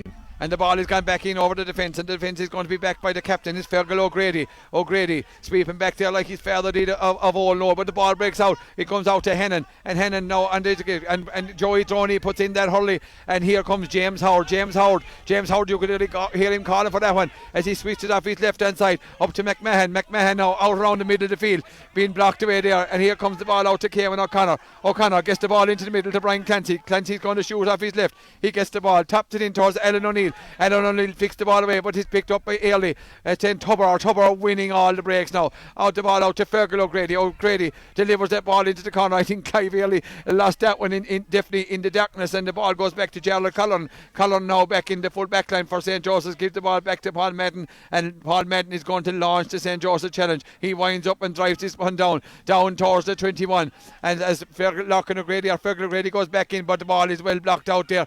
Here come Tubber again, out by Emmett Quinn, and here comes out. He gets the ball out to Jonah Culligan. Jonah Culligan gets this ball out here in a wing forward position, and a shot from Jonah. He's really opened up the play and gets the ball, but the ball defeats Blaine Early on this occasion and goes out to the right and right. But I tell you, John, Tubber using all the space here in O'Garney Park. Oh, for sure, Leo, and they're playing with their head up the whole time, particularly when they're bringing the ball out of the backs, and they're looking for the two earlies up front in particular. And that puck out from Paul Madden finds Tom Hennon. Tom Hennon goes across, but John Fall is out to Patrick O'Connor. O'Connor with a lovely ball up to Donald McMahon. The senior stars for Tubber combining well, and McMahon going shooting off his right, puts the ball in. Blaine has done. It's a tremendous goal from Clive Early on this occasion. But John, if that was going to be replayed again, a lovely pop pass from Pat O'Connor, lovely pass from McMahon. A kind of a Nicky English type shot from Early, lock and shoot in the same movement. For sure, Leo, and I think if you watch the video back, you'll see Donald McMahon looked up, he saw Blaine was on a 1-on-1 inside, he floated the ball in for a great goal. 5-10 to 10 points, and the ball comes down the other end, and a shot from Conor Tierney goes out to the left hand side and gone wide, and you can see smiles on the bench there from on the Tubber management. They must be very, very happy with this display. 5 goals and 10 for Tubber. St. Joseph 10 points. They are also in the intensity with the men as they're playing with 15 against St. Joseph 14, and Taff with the arrows that dart out to Mark Early to O'Grady coming through, pops this ball as the darkness begins to descend here on O'Garney Park, and there's darkness definitely in the challenge of St. Joseph's at the moment as the ball is recycled out to Lachlan O'Grady, and O'Grady hits us in over the bar. Everything this Tubber in turn now, John, turn to goal. This is a first class performance. For sure, Leo. It's one way traffic since half time, and everything has been every ball has been attacked as if it's the last one. And the ball finds Conroy. Great puck out from Madden to Conroy. Can he do something to arrest the style for St. Joseph's? He's cutting in a shot from Conroy. Goharan Dressnaw, 5 goals and 11 for Tubber, 11 points for Joseph, but St. Joseph's are going to need more than points as we quickly into 10.5 minutes here in the third quarter here in O'Garney Park. 5 goals and 11 to 11 points. That's 5 goals, 15 points of a differential. John, it's Tubber or St. Joseph have 3 lads up on the full forward line again, so they're maybe playing a man out less at the back. Gap's going to be exploited, John. For sure, Leo, and at this stage, it is just damage limitation for Joseph. Every chance Tubber get, they're attacking, and they've nothing on their minds but goal. And here comes Lachlan O'Grady, and Lachlan got good challenge there from Brian Clancy, and good challenge there by Gerald Cullen as he held up his men. But Tubber, I tell you one thing, they mean business. They're just going for goals. Paul Madden, runners not making themselves available as much, and here he hits this ball. Tom Hennon makes the run, but the ball goes down and the ball breaks out, and here comes John Fall, but it breaks out to the corner forward. There's a sub that's on. That's Owen Tyne. Tyne did a minute of Tyne. He's on his own. No one running for him, but he's been fouled back. But indeed, Vinny Sheely looked for the introduction of Owen Tyne at half time, and again he made an impression since he came in, John. For sure, yeah, and he's taken the game to Tubber, and certainly that's what Bardfield need, and they need it all across the field. Yeah, it looks like Brian Gillifile has departed the scene for St. Joseph for Owen Tyne. It's Tubber 5 goals and 11. It's St. Joseph's 11 points and a free for Davy Conroy, 30 metres out, direct in the front of the goals here as we come up towards 12 minutes gone here in the third quarter. Conroy nonchalantly puts that one over the bar, 5 goals and 11 to 12 points. Credit to St. Joseph's, John. They're not giving up the challenge, but John, it seems to be a challenge a bit beyond them at this stage. Yeah, look, Leo, they're not, to be fair to them, but it is a big ask. It's all Tubber since half time. Yeah, and indeed, Tubber, certainly putting their mark on this intermediate hurling championship, and they would probably more than likely at the end of this game as Ronan Taft drive be in the final, and there'd be tremendous opposition for anybody as he goes direct with this one, and the ball is won by one of the small men, gets it out to O'Grady. Anyway, O'Grady, they're like robbers, they pickpocket all the time, but it comes out to O'Shea, and here's one man for St. Joseph that can wash his hands of him in a defeat. Here comes O'Shea. a player for the future, puts this ball into space, but again the ball goes out to Hennon. Hennon is being chased down by James Howard. Here comes Hennon getting across. That's Tom Hennon. Tom Hennon, a shot from Tom Hennon, and it's gone out to the left and gone wide. And John, the malaise of the 10 for Joseph's forwards that they've carried through the championship, their shooting just hasn't been good enough, and the same malaise there again today. Yeah, look, it was a poor miss from Tom. I know, he'll definitely be disappointed with it. The few chances they get, they're certainly not taking them. And the puck out from Ronan Tapp, using every inch of O'Garney Park. In there, Donald, who's led the line from the first minute. Yeah, and indeed, I tell you that waiting that's going to go on tomorrow for Declan Ryan, there could be a right hoolie. There'll be a lot of I suppose, social distancing being approved and being obliged. That I know they'll take care of themselves, but a lot of lads will probably celebrate it at home from. Possibly, yeah. And the ball comes down to Pat O'Connor. Pat O'Connor with a lovely hand pass to Fall. An unassuming man for Tupper. Fall gives it out to Mark Early, and the stylish Mark Early drills it. Goharan Dressnawn. 5 goals and 12 for Tupper. 12 points for St. Joseph's, and the quick puck out from Paul Medden out towards Cayman O'Connor. O'Connor now being marked by Pat O'Connor. The O'Connors getting to know one another, and a foul by Pat O'Connor as he held Cayman O'Connor there on that stage, and Cayman trying to hit the quick free, but Jonah Culligan in to stop operations there. Davy Conroy nonchalantly makes his way across here to take this free, but he didn't even bother taking it, leaves it to Cayman O'Connor, who drives this one in towards the square as darkness descends here, and Ronan Tapp, but the ball broke down. But here comes Joey Joney. Joey goes down low to the ground, chopped there by Conor Tierney. A very quiet Conor Tierney today, been starved of possession by the Tupper defence.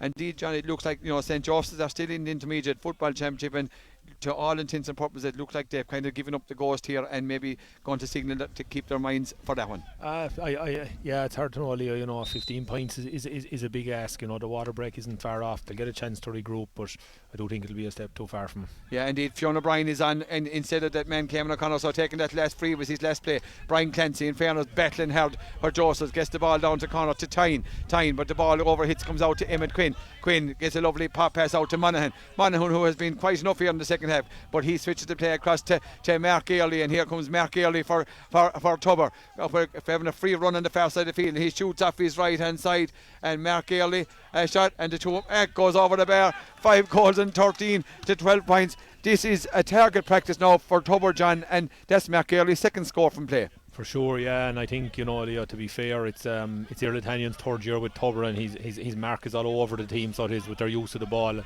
how comfortable they are throwing the ball around. Indeed, the ball is with Tom Hennon, and Tom Hennon is being pulled back there by James Howard, and indeed the influence of Irritanian cannot be underestimated there with Tubber, that proud parish up there. Resources may not be the best to have still have a panel, good panel, but Tanyan has done great work and has moulded this team into a real slick outfit. It's 5 goals and 13 to 12 points. This should be the last action here of the third quarter in O'Garney Park as Conroy puts it straight and through. 5 goals and 13 to 13 points. We're into the third quarter. John, your thoughts?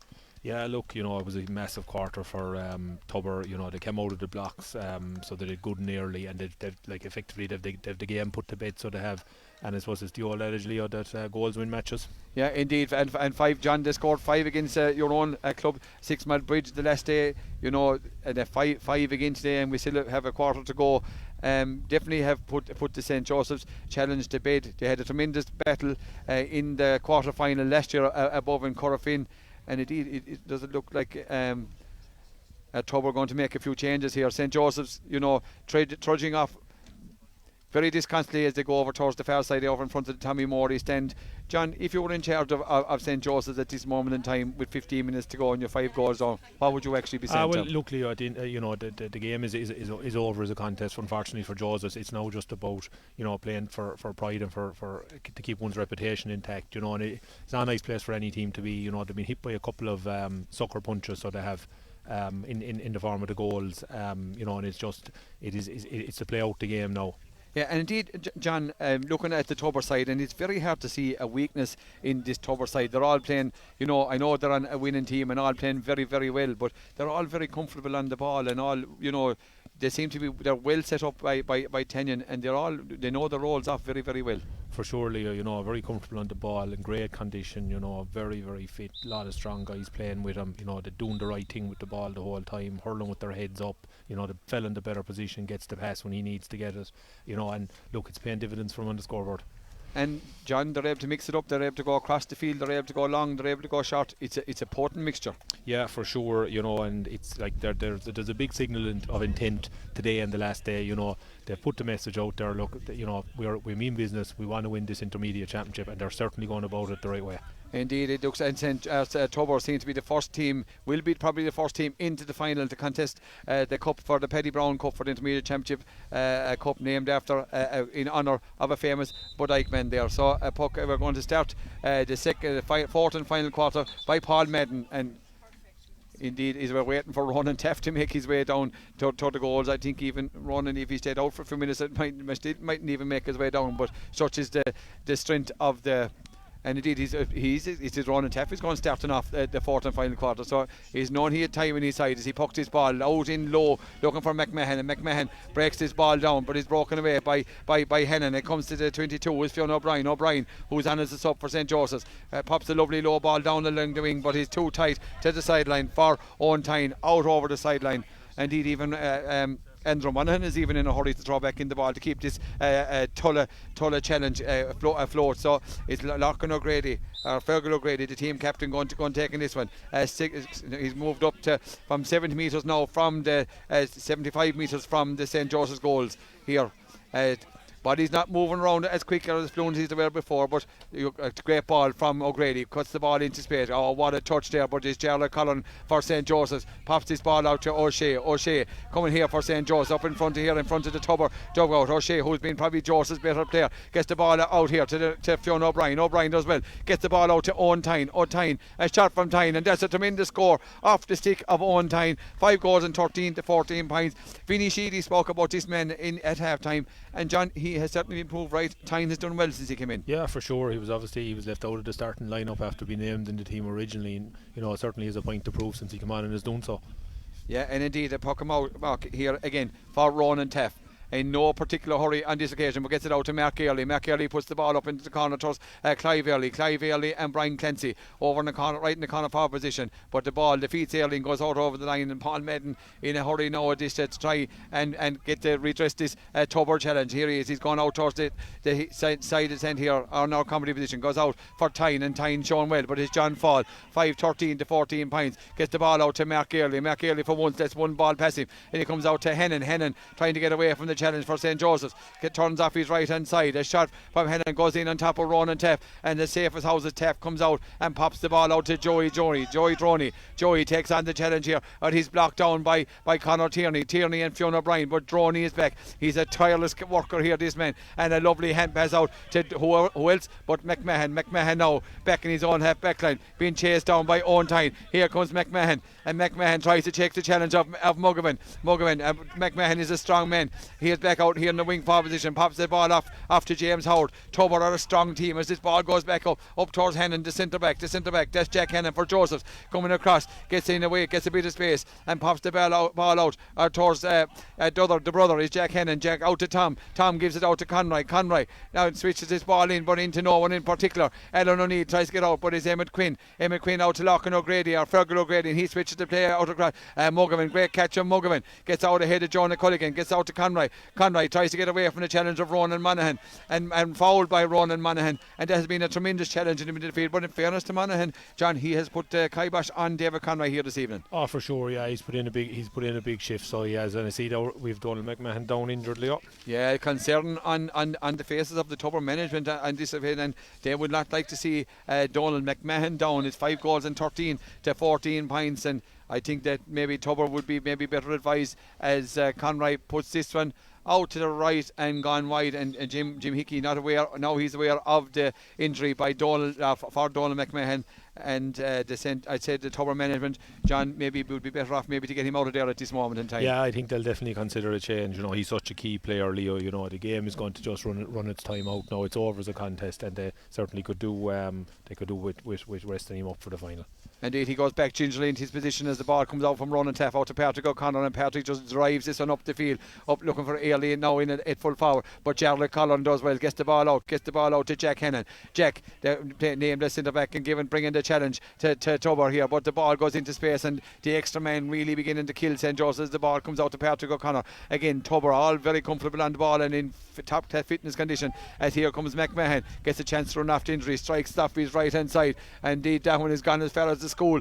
Out to the right and left hand side and gone wide, and the score remains 5-13 to 14, and such is, I think, even Donald McMahon, even at this stage, at 5-13 to 14 points, and he's still claiming, looking for the score, John. Yeah, for sure. Yeah, no, look, they're fighting every single ball, so they are to the bitter end. Yeah, indeed. Just touches the hunger for Tubber forwards that they want scores that they're not even being given. So here they are as Paul Madden drives this ball down to wing forward position here, down here towards the goals at the Kilmurray end, and a great catch there by Mark Earley. Mark Earley switches the ball into Jonah Culligan.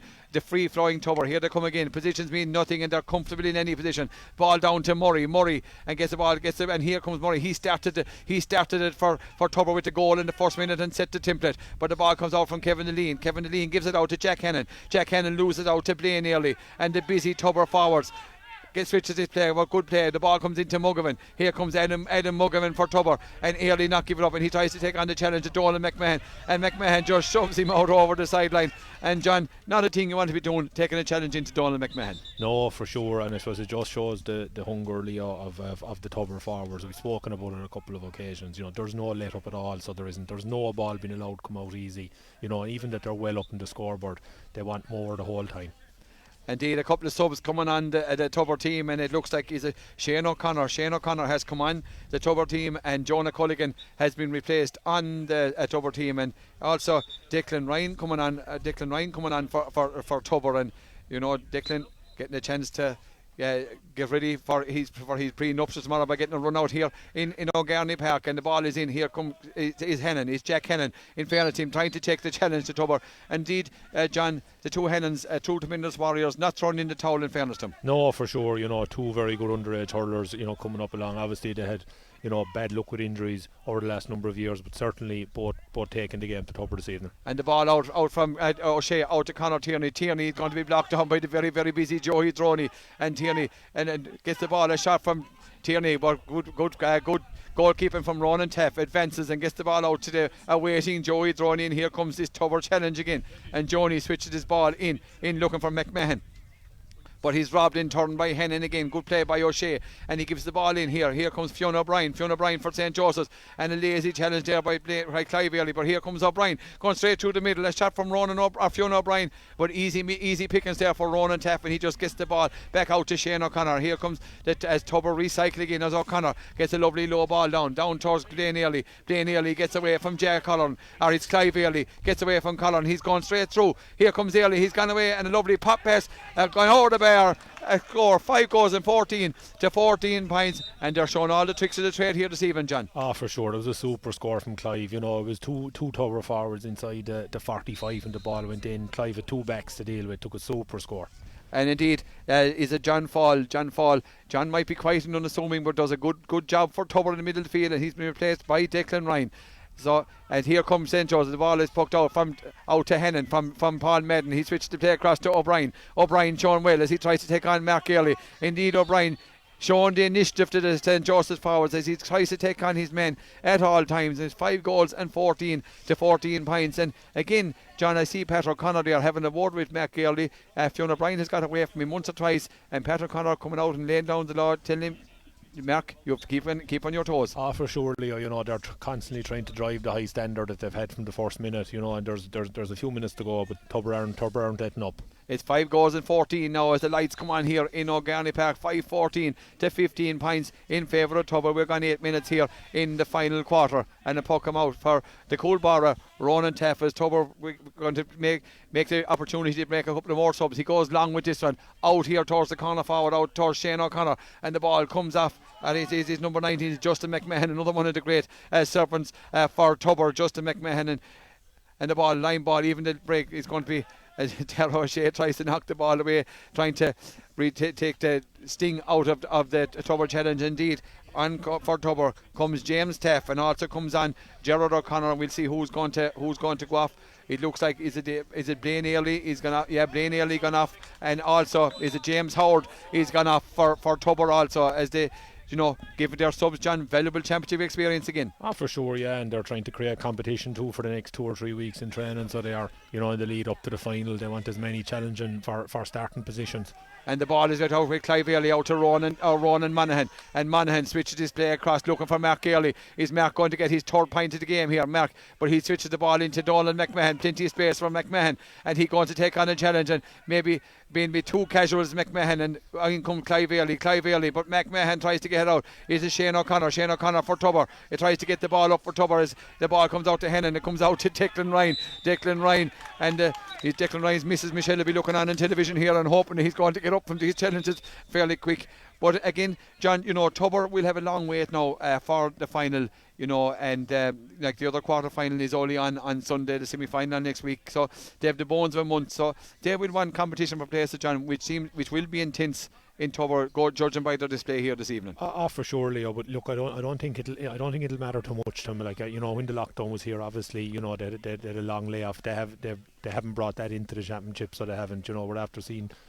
The last 2 days they've been out super performances from big scores hit each day, so they're training well. Yeah, indeed. 5-12 the Leicester against 6 Mile Bridge. They've already struck 5-14 here in O'Garney Park, and a free going to be taken by Larkin O'Grady. Is 55 metres out from the St. Joseph's goal, and taken over from Blaine Airley, and no mistake, same result, 5 goals and 15 for Tubber, 15 points for St. Joseph's, and Paul Medden with the puck out for St. Joseph goes down to Dara O'Shea, and in fairness, O'Shea has been definitely St. Joseph best players in my eyes, and he recycles his ball back to the wing back, or back to centre back is Jack Hennon, and Jack gets his ball across looking for David Conroy, but he's been blocked away by Fergal O'Grady as McMahon goes back to help, but Conroy is an accomplished player, and he switches his ball in towards Owen Tyne trying to get the ball up for St. Joseph, and he does well, tries to take on the challenge, and he gets away from a couple of players and hand passes the ball off, and here comes a shot for St. Joseph's from Conor Cairns, who's been introduced, and Conor Cairns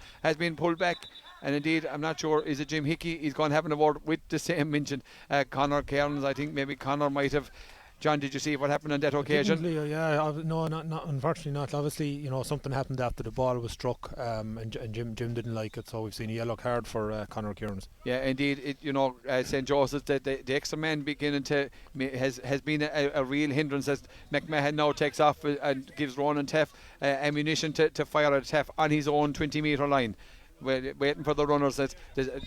Tubber have taken the opportunity to refresh their team here, and Teff goes long with this one. This is going directly down on top is it Justin McMahon, and Justin McMahon puts up the hand and the ball breaks up. McMahon tries to get it. McMahon, who's played in a number of positions for Tubber throughout his career, but this one also has represented the county at underage as well, and the ball pucked out by Paul Medden. It's 5 goals and 15 points. This thing has really gone out of it, and the ball breaks down to Mark Airley, the stylish Mark Airley coming across, switches the ball back into Patrick O'Connor looking for a score, has normally scored in most of the games in the championship. This ball has gone down to Paul Medden, and Paul Medden this one out, goes out to the right hand side and gone wide. John, positions don't really mean anything to this Tubber team. They're comfortable at any place. Very comfortable on the ball. I think they've made great use of the spare man as well. Like, it's floated between Mark Airley, Pat O'Connor, Fergal O'Grady, so they've all have massive influences on the game. And the ball from Medden out to Jack Hennon. Jack Hennon tries to get the ball up to Tierney, and the ball comes off the stick of Tierney out over the line, and Tierney finding it hard to get space from Joey Droney, ably assisted by the rest of the Tubber defence. And indeed, John, the Tubber defence as a unit very much on top, and they've their midfield, the supply, as you said, they started their fence with their corner forwards, and just the supply not coming into the St. Joseph's forwards. No, for sure. Look, we're seeing them, conceding 15 points today, 12 the last day out. The fence is starting at number 15. Yeah, and the ball is in with James Teff for Tubber, trying to get away from the challenge on Massey Hayher, and here comes Teff. He recycles the ball, and here comes McMahon, a shot. A magnificent save by Medden, but a great save by Paul Medden, point blank save from the stick of Justin McMahon. Indeed, John, that looked like a 6 goal, but a magnificent save by the goalkeeper. Yeah, super save from Paul Medden, but I think, Leo, it was that James Taff could have shot himself. There was a man in the better position, but that's where the ball went to. And the ball came out to Gerard O'Connor. Gerard O'Connor is robbed by Tom Hennon, and Tom Hennon recycles this ball across, but it's going to come to Is it fair? Larkin or Grady? Grady gets the ball out to McMahon. McMahon being chased by Jack Hennon. McMahon goes to ground, and in comes David Conroy to arrest the situation for St. Joseph's. Finding it hard, and there was a kind of maybe a slap out there from Donald McMahon. And the Tubber Minters would be as well advised maybe to get Donald McMahon out of there as quick as possible. David Conroy kind of pulled up quick enough, and I think John Donald McMahon going to incur the wrath of the referee. Yeah, he's Jim is talking to him. There was a collision. We're seeing a yellow card for Donald McMahon. Yeah, and indeed a free for St. Joseph's on their own 65, and here it comes in towards the 20, in towards the goals. A shot, is that one gone? And it's gone to the right and gone wide. I think it was Jack Hennon. Jack Hennon had taken it, and there goes the full-time whistle here in O'Garney Park. And John is Tubber, who march on to the intermediate final of 2020. A comprehensive victory, 5-15 to 15 points. Yeah, for sure. I suppose, even from the very first minute, Leo, when the ball was thrown in, we saw a goal within about 30-35 seconds. Tubber were at work. They came on a mission to 6 Mile Bridge this evening, make sure they were going to be in the final. They wanted to be back training on Tuesday night. Across the field, we saw massive performances, starting with Ronan Taff in goals. Pat O'Connor, Joey Droney was excellent. Mark Early, we saw him getting 2 points. Particularly influential. When he had the loose man role for a period in the second half.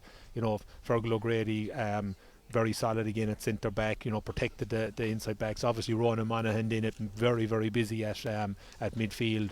But I suppose up front is really where the power of this Tubber team is, in the form of Clive, Blaine Early and Donald McMahon. Bardfield had no real answer to him. Cathal Murray early goal as well. But I think the key thing for Tubber, to be fair to him, is the amount of work rate that we're seeing from their forwards in particular. It starts from number 15 and works right through the team. They don't concede a lot. 15 points today, 12 the last day. They've certainly put up their hand. They're probably no favourites to win this out. I'm sure Scariff, Cratloe, Corofin would have something to say about that, but they're certainly in the driving seat for the intermediate championship. Yeah, indeed, the quarter final between Smith O'Brien's and Corofin, the winners playing Scariff, but Tubber have set down the mantle. Will definitely be hot favourites going into the final for the Paddy Brown Trophy. And John, they started with Cathal Murray's goal in the opening 20 seconds. And there was no let up from there until the final whistle. No let up at all. And as I said during the commentary there, Leo, it's their comfort. They're so comfortable on the ball. They're always looking for the man in the better position, whether it's a 5-yard hand pass or a 25-yard stick pass. The right man is getting the ball the whole time. They play a really nice brand of hurling. Irla's print is all over him, so it is, and obviously there's 3 years work on into him, and look, we're looking at close to the finished article, I think, anyway. We leave with that. Thanks a million, John. And now we go down to the sideline where Michael O'Connor has a very happy Eamon Taff and a not so happy Vinny Sheedy. Dear, you summed it up. And first, I suppose, Vinny, we come to you. Didn't go right. Nothing went right today for you. No, I suppose they got a goal after 10 seconds. I think they don't the marker for the game. Instead, we came back a bit in the first half, got it back to a point, and then a softish goal. I suppose 2 or 3 lads went up for ball, and one of the earlies blasted to net. Then second half, we went orthodox, got the first point. Then Dave responded, and then Keane got sent off, and that was that. That it was just a matter of going through the motions. We were 10, 12 points down. The game just petered out for us anyway. I suppose when Keane got the red card, it suited Tubber down onto the ground. They were playing with a spare man anyway, because he had men dropped back the one time. So for them it was just a matter of ticking the boxes. Don't give away goals. Don't get injured. Yeah, Tubber's use of the ball all day was excellent. They knew exactly what they were from the first minute. They were doing a random game centre forward. The 2 earlies inside were getting perfect ball into them all day, and their use of the ball was brilliant. And then when they spare man, even more so. They didn't tack on a whole lot of scores as opposed to the last 15 minutes, but they held what they held. They knew we were contained at that stage, and it was only a matter of avoiding injuries and going to a final. I suppose, Eamon, first off, congratulations. It's your 3rd final, I think, in 5 years. I suppose now you want to win them every year, but you probably need to win it now, because that's a nice team there. You're coming good, and I suppose we look at Donald McMahon and the 2 early brothers. You said before the game, the old head of Clive Early. The 3 of them together got 4. I think nearly 4-10 of the tally. Yeah, look at a great performance from Tubber, I suppose, really, and I suppose the goals really killed it, and I suppose they set down a marker from the very start, So look at, I know, a 3rd final, 3rd time lucky with the help of God, couple of our fellas starting to shove on us a bit too, and I suppose the one man I have to pick out is Clive Early, Clive is 38 years of age, got 2-3 I think today, set up a couple of more scores, you know. Faster he seems to be getting, you know. He was super today, so fair play to them and fair play to them all, you know. Blaine kept at it, and Donald McMahon as centre forward, you know. If Donald turns up, he's liable to do anything, you know, and he had a super game again today. I suppose you've done the addition of, I suppose, Emmett Quinn has broke onto the team now, and Joey Droney. They're two big additions. And I think he had said it before the game as well. He alluded to the fact that, you know, Patrick Connor settled into full back, where, I mean, that's a decent full back line for intermediate hurling. They're not letting in, I think, so without letting in a goal. Yeah, look at the two young fellas in the corners. Joey, I suppose, is, you know, small in stature but big at heart, you know, and fights for it. He kept Tierney there in wraps, maybe got the first score, but I think that's all he did all day, you know. Out in front, he's very tigerish, he's afraid of nothing, you know. Emmett on the other side was steady all day, did his job, you know. And of course, Pedge at full. Look at, I suppose, with the last couple of years, we've been leaking a few goals, you know, so Pedge has really settled up that, and there wasn't a sign of a goal there today, you know. He's very steady, and Fergal went out centre back and had a great game in it. I suppose in the first half, we alluded at half time, you hit 9 wides, you needed 4 or 5 of them to be gone over. When you weren't playing well and you were still in contention, I suppose the tactic that Tubber had, I felt at the time, the ball that Ronan Taff was given, and even Don McMahon, he set up 2 goals. Yeah, as I said, their use of the ball was brilliant all day. I think ours wasn't. You know, we shot 9 wides, we were only playing the 2 inside then, and it's hard enough to pick out lads when they've got an extra man. And Joy Dorney was excellent. You know, he really shored up back there on Connor, and Fergal Grady went back then, mopped up ball, and he was an option for puck outs. And I think Tubber just worked cuter. They used the ball better all day, and we didn't. And at the end of the day, that's what happened. And they're in the final, is going to take a fair team to beat them. I suppose maybe we won't do any analysis in the quarter-final this weekend now. Corofin and Smith O'Brien's, that's going to be a tight game between 2 teams that are equal, and the winner's taking on Scariff. I mean, I might ask Vinny to maybe discuss this now, because you have to stay out of it. So Vinny, your knowledge of Corofin and Smith O'Brien's, would you know anything about them? I'd have to give a shout out to Corofin and Patsy Fahy training, a club man of my own. So I know, I think it'll be a good game. We played Smith O'Brien's in the first game out in Budike on the first night, and as I said, maybe that performance didn't tell us, but we were only a point up with 60 minutes played, and we got a goal to kick on. But they're not a bad side. They were in the semi-final last year down here against Bradford, and I think with 55 minutes to go, there was only a couple of points. And thereabouts for the last few years, Corofin are coming. Like from last year, they've added the 2 Carls into a forward line of view, but they're very similar to the 2 Earlys. 2 small, knacky forwards, but they're bikers. They know where the goals are, you know, and they're good forwards for them. So I think that'll be tight. Scarf waiting in the wings. Then look, they've been impressive. They have the marquee forward maybe in the county at this stage, you know, in Mark Rogers, and they seem to have good bit done. Beating Tulla was a massive one for them, but it's hard to know. I maybe Corofin the nod on Sunday evening, and then we'll see after that. I suppose, Eamon, you've been involved with 4 teams over the past. I suppose now they have to settle down now. We're not fully sure. I suppose it depends how Corofin get on intermediate football, and hurling decide when the final of this competition will be on. So for the next couple of weeks, I suppose at least Tubber can relax and recuperate. If you're in charge of Tubber now, what would you be doing next week? I should look at. I think, and everyone knows we have a couple of older fellas on the team, you know, and they've a fierce effort put in with the last 7 or 8 weeks. So, look at this break mightn't do us any harm in the world, you know. The likes of Clive is holding on to little bits of injuries, you know. So, even Blaine. He didn't show today. He didn't show today, you know. But look at Clive has worked. I've met him at the pitch several evenings there by himself, and he has worked unreal. So look at the bit of a break. I don't think he'll do Tubber any harm in the world, you know. Take a week off now. More than likely it's going to be a month anyway, isn't it, before the final, you know, at least. So that won't do Tubber any harm in the world. I suppose in the final note we discussed at half time that quiet wedding will take place tomorrow evening, or maybe for the weekend, and that the Tubberlads might refresh themselves at that wedding.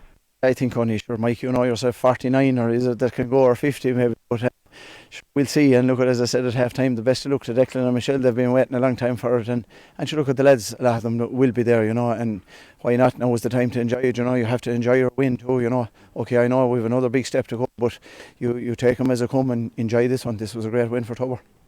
Again, thanks very much to Vinny and Eamon for their work here tonight. It was an enjoyable game. The first half was tight enough, but the goals made the difference in a 5-15 to 15 scoreline. So again, thanks to Vinny, thanks to Eamon, and we're back again tomorrow for Fecal and A Rogue in Cusick Park in the senior quarter final.